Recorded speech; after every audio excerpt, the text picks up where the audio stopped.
¿De qué se trata la novela del coreano que renace como un emperador mexicano? Pues bueno, ya me vi los primeros capítulos, así que aquí te cuento de qué va parte de la historia. Resulta ser que este era un chico coreano común y corriente como cualquier otro, pero tiene una diferencia, y es que le encantan los juegos de estrategia de historia. Ya sabes, como Age of Empires o Civilization. Y la cosa es que él tiene una regla personal: no escoger ninguna civilización que esté demasiado fuerte. Es decir, él nunca escoge Estados Unidos, Inglaterra, ni nada de eso. A él le gusta jugar con las más jodidas. No, sí, literalmente lo dice, ya que eso le añade más reto al asunto. Y resulta ser que su civilización favorita es la mexicana, porque él dice que siempre gana con ella en todos los juegos. Y la razón de eso es que el territorio de México en la mayor parte de la historia era extremadamente grande. Además de que bien administrado, pudo llegar a ser el país más fuerte de todo el mundo. Así que de hecho le da mucha pena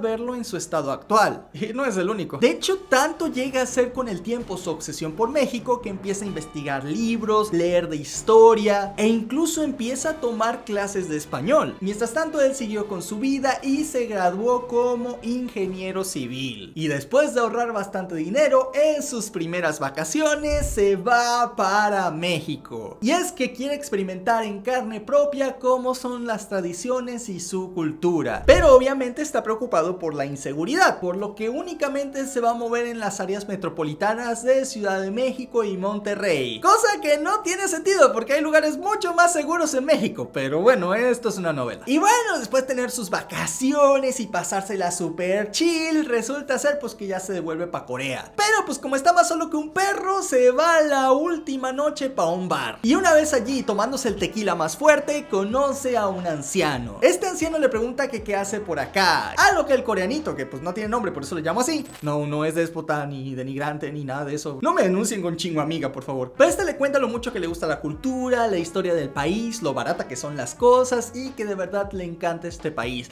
Pero que si hay algo que le frustra, que le enoja, que le rompe las pelotas, es el hecho de que pues México sea un país tan pobre teniendo tantísimas cosas. Porque literalmente en el pasado tuvieron Texas, California, con los recursos naturales actuales. Era para que fuera un grandísimo país. Así que ¿cómo puede estar así? Después comienza a maldecir a los gringos por haberle quitado las tierras a México y aprovecharse de los momentos de vulnerabilidad. Y también se queja un poco de los mexicanos y dice que si no fuera porque los mexicanos se la pasan peleando todo el tiempo entre ellos, hubieran salido mucho mejor adelante. Y pues la verdad empieza a tirar muchos factos. La mera neta. Pero hay algo que él empezó a notar, y es que los tragos ya le estaban pegando, por lo cual se empezó a sentir mareado. Y le adulteraron la bebida. Bueno, no, pero pues así se sintió. Y la segunda cosa que él notó es que empezó a hablar en un español casi perfecto, el cual él dice, bueno, tal vez estaba demasiado ido por el tequila, entonces por eso empecé a hablar español. Y bueno, la cosa es que mientras el viejito le preguntaba de, pues y bueno, ¿y cómo lo vas a arreglar? El coreanito quedó profundamente dormido. Y en el instante siguiente que despertó, era un chico guapísimo, el cual se encontraba en lo que parecía una habitación antigua. Él comienza a explorar y un mayordomo lo llama por su nombre, Agustín Jerónimo de Iturbide. Y es que sí, ahora él era el hijo del emperador de México. Y para los que no sepan un poco de historia de México, cuando este país se independizó, se convirtió en un imperio. Aunque solo duró unos meses, porque pues bueno, a la gente no le gustaba eso de salir de un monarca para entrar con otro. Ay, por cierto, si me dieran una moneda por cada vez que México fue un imperio, tendría 2 monedas. Lo que no es mucho, pero es curioso que pasara 2 veces, ¿no? Pero bueno, esta historia se trata del primer imperio mexicano justo después de la independencia. Y de hecho, el coreano sabe tanto de historia de México que dice, ni siquiera tengo que preguntarme el año. Si estamos en el imperio de México, significa que estamos en 1822. Ahora, solo tengo que descubrir si el que se supone que ahora es mi padre ya mandó a meter preso a los de la oposición de la Cámara de Diputados y Senadores para tener el control absoluto, o si todavía no lo hace. Porque si ya lo hizo, esto ya está jodido y nos cargó el payaso a todos. Pero si todavía no lo hace y encuentra una manera de convencerlo, podría evitar que dé ese golpe, podría hacer que el pueblo lo quiera, formular nuevas leyes y hacer que este país sea tan grande como siempre quise. ¡Que se vaya para otro lado Corea! ¡Yo tomaré México! ¡Ajúa! Sí, literalmente este tipo piensa que se sacó el premio mayor de la vida. Y es que que tiene la oportunidad de sacar a México adelante. Ah, y por cierto, sobre cómo llegó ahí, él tiene la teoría de que el viejito era una antigua deidad mexicana que quería lo mejor para su país, pero que ya estaba frustrado y ya se había rendido de la vida. Así que al escucharlo tan entusiasmado por querer arreglar las cosas, parece que le dio esta oportunidad. O eso es lo que él cree, porque pues nunca se confirma. Pero la verdad es que no le importa mucho, él está demasiado feliz de estar ahí. Así que luego de esto hace un plan en donde va y conoce a su madre, y a partir de su mamá le saca información para saber el contexto político en el que se encuentran en ese momento. Luego él recuerda que al emperador, a Iturbide, tenía una relación muy afectuosa con su esposa, entonces le pide a su mamá que lo lleve a ver a su papá para hablar con él. Así que van a la sala del emperador y así lo presentan y toda la cosa. Y aquí Jerónimo, que así le voy a llamar a partir de ahora porque es el nombre del personaje, sabía exactamente qué decirle a su padre. Y es que al haberse dado cuenta de que esto ocurrió antes del golpe que él le dio a los opositores, pensó en un plan para evitar que Iturbide lo hiciera. Claro, esto dependía de que su madre lo apoyara. Por lo tanto, le pidió ayuda a su mamá para que le pidiera a su papá que lo escuchara. Y es por eso que estaban ahí. Bueno, ya lo expliqué. Así que Jerónimo le dice: papá, quiero hablar contigo de política. Y él dice: pinche chamaco, comiado, ¿tú qué vas a estar sabiendo? Yo estoy de estrés hasta el gorro, los opositores por acá, no tenemos dinero por allá, se nos va el país a la fregada, tú déjame hacer mi trabajo. Y aquí Jerónimo de: no, papá, es que yo sé perfectamente qué es lo que pasa. Tú tienes el apoyo militar y crees que con eso es suficiente. Y el Congreso todavía no tiene limitadas cuáles son las funciones que ellos van a ejercer y cuáles van a ser tus funciones. Por lo tanto, mucha gente está en contra de la figura del emperador y atesora mucho más la figura de los presidentes que hay en Francia o al mismo George Washington de Estados Unidos. Y es que, bueno, no es por ser mala onda, pero él cuando liberó a su país se puso como presidente, estuvo 2 mandatos y luego se fue, lo cual sentó un buen precedente para la política de ese país. Pero cuando tú ayudaste a liberar México por intereses personales, pues te hiciste emperador y tomaste el control absoluto. Así que si encarcelas a los opositores, el ejército se te va a rebelar en contra, porque aparte pues no les has pagado. Y el emperador así como: sí, eso ya lo sé. Y dice: entonces ¿por qué los vas a mandar a encarcelar a todos? Ni que fueras un político de izquierdas latinoamericano. No me maten. Así que para ayudarte, lo primero que tenemos que hacer es afianzar la confianza que el ejército tiene en nosotros. Así que hay que pagarle los salarios. Y el emperador dice: sí, estoy tratando de buscar cómo hacer eso. Y él dice: pero hay algo que no han hecho todavía. ¿Qué tal si expropiamos las fincas viejas de todos los españoles que se fueron del país o que expulsamos o que estaban en contra de nuestro gobierno? Y ya sea con el dinero que saquemos de sus cosas o con las tierras, le pagamos precisamente los sueldos que debemos al ejército. E Iturbide dice: sí, ya sé que podríamos hacer eso, pero el problema es que en este momento España nos va a atacar de vuelta de por sí, de que ya nos dejaron en paz, pues ahora imagínate si le quitamos a su gente sus tierras. Y Jerónimo dice: en este momento España se encuentra en las guerras napoleónicas, por lo tanto, si tú tomaras las tierras por la fuerza, no te podrían responder militarmente porque tienen muchos problemas internos, aparte pues de que acaban de perder la guerra aquí. Así que no creo que le harían mucho de problema por un par de haciendas. Y Iturbide se queda de: wow, pues en realidad suena como un plan bastante lógico. Pero ok, pero el problema es que no tenemos cuentas de cuántas haciendas hay, ni de esto, ni de lo otro. Así que cómo las vamos a tomar y por dónde pensaríamos, porque pues necesitamos pagarles lo más pronto posible. Y aquí él dice: no te preocupes, sé precisamente en dónde podemos empezar. Las haciendas más grandes del país están en este momento en Puebla, así que podemos emprender una cruzada por todo Puebla, expropiando las haciendas de los españoles más famosos. Pero antes de que hagas eso, porque si haces eso los liberales se te van a venir al cuello y te van a querer derrocar, lo primero que tenemos que hacer es convencer al pueblo de que esa es la mejor opción: deshacernos por completo de los españoles, que no quede nadie aquí. Pero para que no digan que somos radicales, digamos que todos los demás extranjeros tienen sus propiedades protegidas y que no tienen que preocuparse. Y también que si un español ha residido por más de 20 años en México, no tiene nada que preocuparse porque no lo vamos a tocar. De esa manera nos ganamos a los criollos, a sus hijos, que nos han estado sirviendo dentro del ejército. Y Iturbide así como de: wow, está bien. Entonces tú te vas a encargar de ir a Puebla a decomisar todas esas haciendas. Y Jerónimo así como: por su pollo, papacito, yo lo hago. Pero si lo logro te quiero pedir un grandísimo favor, pero te lo cuento si lo logro. Y el emperador así como: ay, hijo, ¿cuánto has crecido? Ay, esposa mía, qué adorada, qué bella, qué bonito día, qué bonito sol, ay, por fin puedo respirar un poco. Y Jerónimo así como de: jejeje. Y bueno, ya en el camino a Puebla, Jerónimo nos explica que para sacar dinero, él originalmente pensó en revelarles la ubicación de los lugares donde había oro en California. De esa manera extraer oro y utilizarlo para pagar las cuentas actuales del gobierno mexicano. Pero tan solo la ida hasta California, la pura ida, duraba en ese ese tiempo 5 meses. Y aquí el Imperio Mexicano iba a durar 10 meses, de los cuales ya llevaba 3. Así que no había tiempo de ir hasta California, ponerse a poner literalmente unas ciudades de cero para minar oro y luego traerlo a esa Ciudad de México. Era simplemente imposible. Y también él sabía sobre el petróleo en Texas, pero en este momento ni siquiera se había inventado la maquinaria de combustión, así que no tenía sentido explotar petróleo. Además de tener el mismo problema de lejanía. Entonces la única manera viable era decomisar bienes que ya existieran y que estuvieran cerca de la Ciudad de México, y es por eso que escogió Puebla. Te voy a decir una cosa, el coreano que escribió esta vaina estudió una cantidad de historia de México que no tiene sentido. El tipo se sabe cada nombre de cada personaje histórico, cada fecha, el nombre de cada río y cada estado y sus cambios geográficos alrededor de todo el tiempo. Además de que te aseguro que se aventó varias historias o libros sobre los ferrocarriles en México, entre muchas otras cosas. O sea, literalmente el tipo que escribió esta vaina sabe más de historia de México, yo creo que el 95% de los mexicanos, lo cual es una gran diferencia, por ejemplo, a la novela de La Latina, que ya resumimos aquí en el canal, en donde literalmente el tipo pues se buscó el nombre en ChatGPT y le preguntó cosas sobre Brasil en ChatGPT, de las cuales varias no fueron ciertas, pero aún así las metió en la novela porque le daba huevo a investigar. Pero bueno, cuando acabo de leer esa novela basada en Latinoamérica, ¿no? Y luego está tan bien informada, güey, pues no mames, si me da el pinche contraste tan...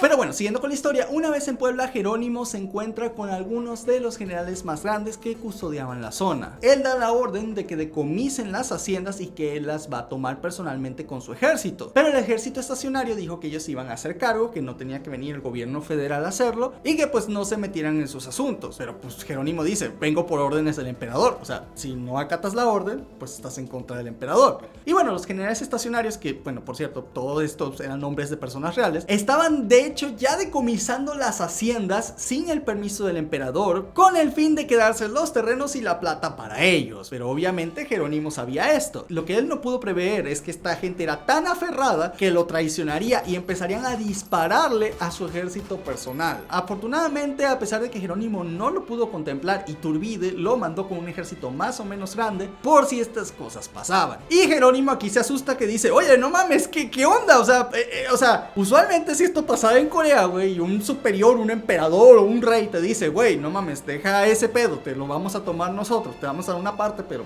hazte para allá, usualmente le haces caso. Pero ¿por qué los mexicanos, alguien de autoridad les dice algo e inmediatamente se ponen al tiro? No mamen, por eso nunca se organizan. Y es por eso que él no se había preparado para la guerra. Él pensó que la autoridad podría llegar a ser suficiente, pero no, o sea, lo que él dice es, la tranza aquí es más grande que en ningún otro lado del mundo. Y la gente es aferrada, porque aunque sabe que hacen tranza, y aún así la siguen haciendo hasta llegar a las últimas consecuencias. Afortunadamente el ejército ya estaba preparado para esto y abren fuego. Y tenemos ahí el ejército del imperio contra el ejército de Puebla, tirándose a plomazos y cosas estallando. Y en ese momento Jerónimo va hacia uno de los carros, en el cual se encuentra con uno de los cañones portátiles. Uno de los de su guardia, que había sido compañía, va con él y va a prender el cañón para empezar a dispararle a los soldados. Pero aquí Jerónimo le dice que no, que él sabe la ubicación del general enemigo y que por favor dispare 2 ráfagas en esa dirección. Este soldado, llamado Manuel, acata la decisión de su príncipe y le dispara directamente a los generales enemigos, los cuales no sabían que estos tenían cañones, por lo tanto reciben un golpe casi directo, dándolos de baja. Y una vez que los soldados contrarios se dieron cuenta que sus generales habían caído, comienzan la retirada. Y Jerónimo da la orden de capturarlos, y una vez que los tiene, con la condición de perdonarles la vida, literalmente los hace sus vasallos personales, dándoles como penalización que a cambio de sus vidas no les van a pagar los sueldos que ya les debían.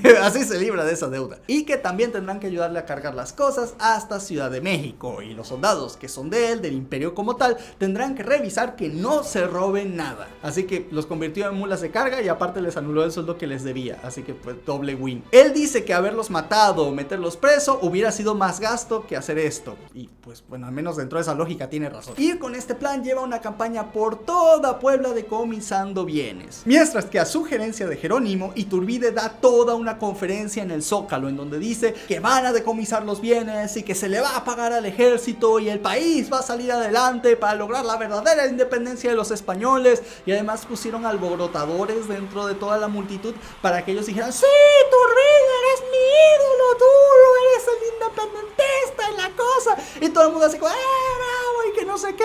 Y una cosa muy importante que le dijo Jerónimo a Iturbide, al emperador, y es que inmediatamente tuviera el apoyo popular, se fuera al otro lado, a la Cámara de Diputados y Senadores, y en ese mismo momento pidiera que aprobaran las leyes para el decomiso de todos estos bienes. Y la Cámara de Diputados y Senadores dijo, no, danos tiempo para discutir la ley, para ver si sale adelante. E Iturbide, no, porque esto tiene que salir, porque no puede pasar más hambre en nuestro ejército, nuestros funcionarios, tiene que haber una solución y no se puede retrasar por intereses personales. Y bajo estos argumentos, incluso los liberales no pudieron hacer nada en contra, además de que Iturbide había ganado la voluntad del pueblo, haciendo que tuvieran que firmar en pro de la campaña que hizo Jerónimo. Una vez terminada la campaña, el príncipe Jerónimo regresa a Ciudad de México, y los principales generales que le ayudaron dentro de su cruzada son ascendidos y premiados con parte del botín que fue incautado a los españoles. Además, el soldado Manuel fue ascendido a teniente y puesto como mano derecha del mismísimo Jerónimo. Y como Jerónimo no era parte del ejército, no se le podía ascender de rango, aparte de ser básicamente el príncipe del lugar, por lo cual su recompensa fue únicamente monetaria. Y bueno, ya que su papá fue el que repartió, sí le dio un montón de plata. Y es aquí que después de una pachanga y una fiesta, porque el ejército estaba feliz de que por fin les pagaron, y Jerónimo sabía que con esto ya no iban a derrocar, al menos de momento, a su padre,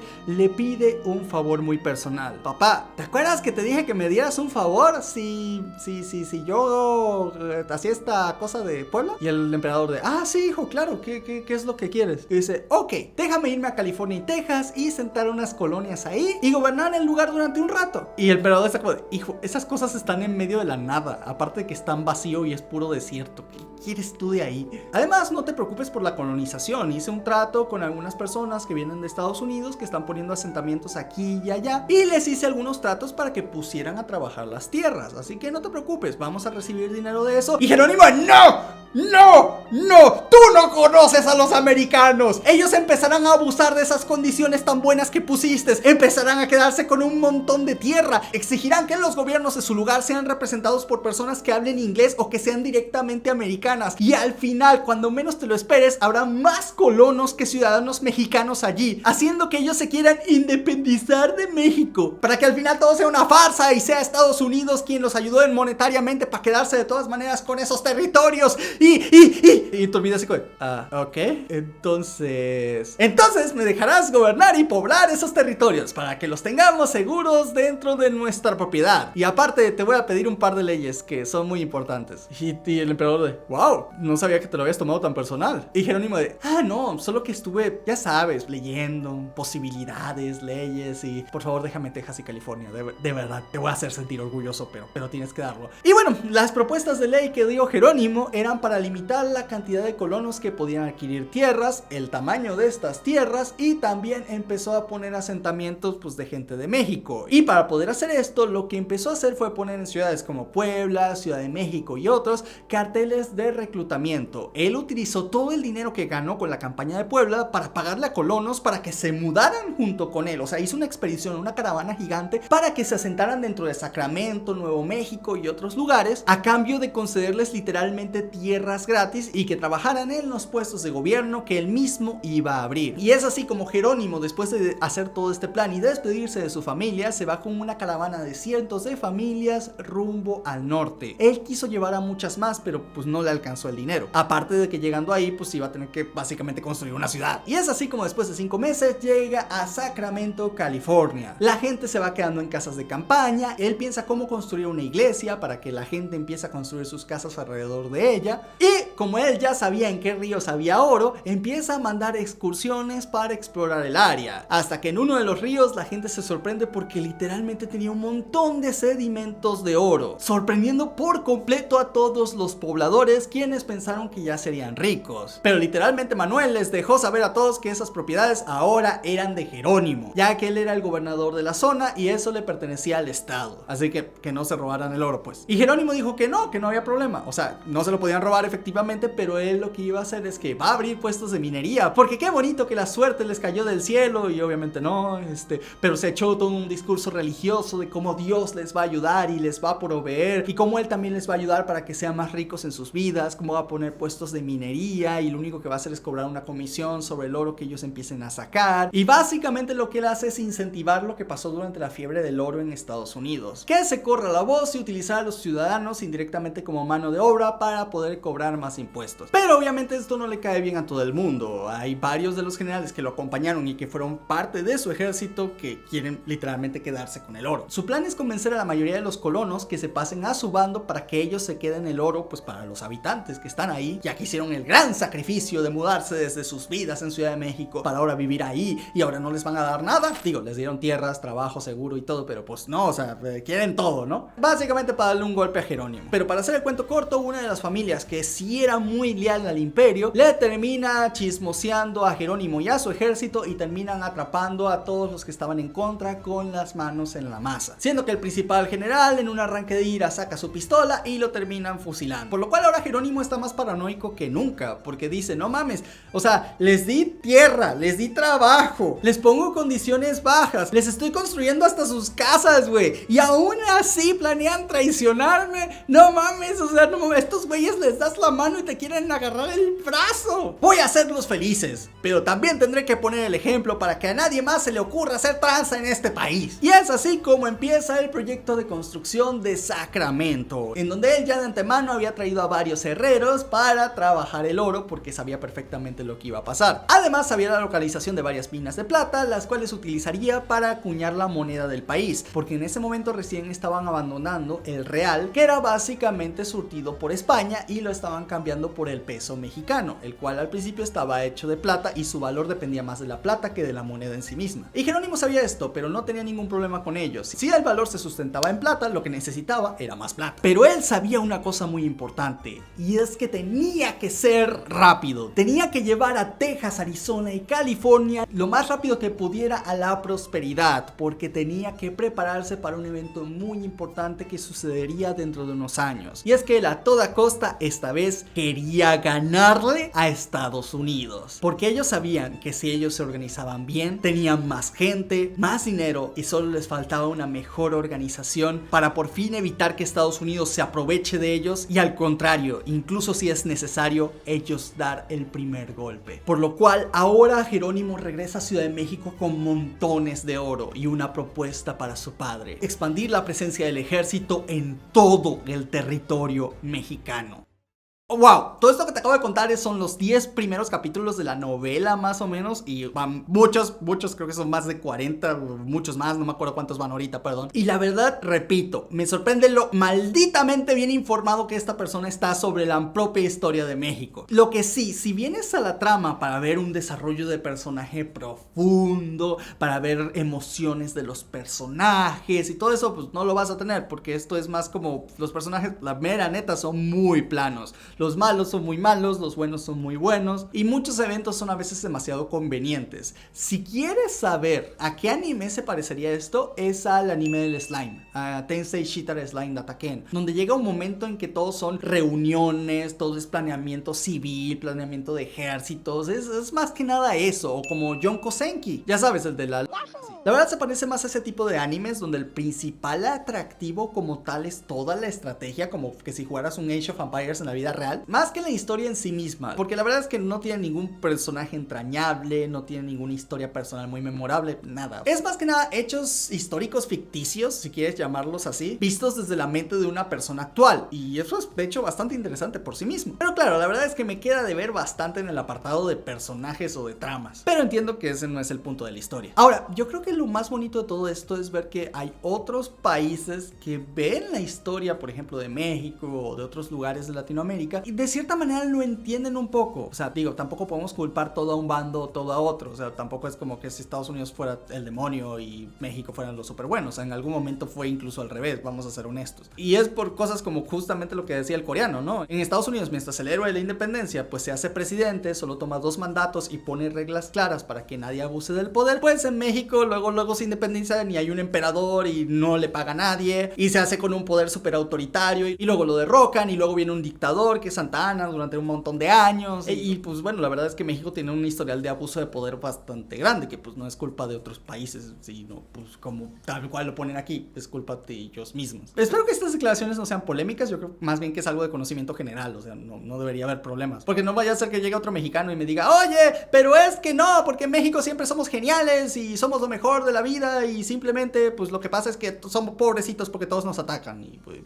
pues no, o sea, sí se han aprovechado de México, por supuesto que sí, pero pues también internamente, no mames. Pero bueno, no quiero meterme en cosas más polémicas porque si no aquí me linchan. La cosa es que si te gustan estas novelas de tipo historia, dramática, ya ni siquiera de la China antigua o algo así, sino ambientado en un país que sí conoces, y aparte de que sí aprenderías historia de México viéndote esta cosa, sobre todo los primeros capítulos, porque después ya como los sucesos futuros empiezan a ser cada vez más ficticios, porque obviamente cambia la línea temporal por completo con las acciones de este chico, pues ya llega una parte en donde los eventos no son reales. Pero bueno, mira, las personas que se presentan y los lugares sí lo son, así que genuinamente puedes aprender mucho de historia de México de una manera divertida, o sea, es como esos libros didácticos, pero mejor hechos. Y bueno, ya sabes, si hay otro manga o novela que quieres que lea para que la traiga aquí en el canal, puedes escríbelo en los comentarios para tenerlo en cuenta. Y por ahora, cuídate mucho y no te enojes si eres de México, la verdad los quiero un chingo. Pues legalmente soy mexicano también, así que no me funen, por favor.